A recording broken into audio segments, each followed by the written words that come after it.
जय माता दी. मग मी मशीन घेतली 900 रुपयाची. 900 रुपयाची मशीन घेतल्यामुळं माझा खूप छान फायदा झाला. मग मी तिथेच मशीन ठेवल्यामुळंही खूप तिथल्या तिथं माझ्या काही चुका झाल्या तर मी लगेच भाभीला विचारायचे. आणि मग मी शेजारी पाजाऱ्यांचे ब्लाऊज पण आणायचे शिवायला. त्यांना म्हणायचे मला शिलाई नका देऊ, फक्त ब्लाऊज पीस द्या. आणि मी कुठल्याही चुका न होता भाभीला विचारून ब्लाऊज शिवायचे, कोणाचे ड्रेस शिवायचे.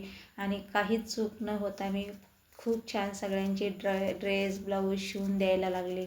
आणि पैसे नाही घेता, कारण मला प्रॅक्टिसला पण काही कपडे लागले असते तर ते नाही लागले.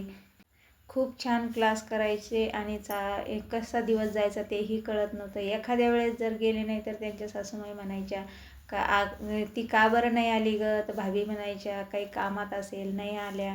असं त्यांचा पण स्वभाव मी ओळखून घेतला होता. त्यांच्याकडे एक कैची होती, ती कैची पण त्यांनी मला 40 रुपयात दिली.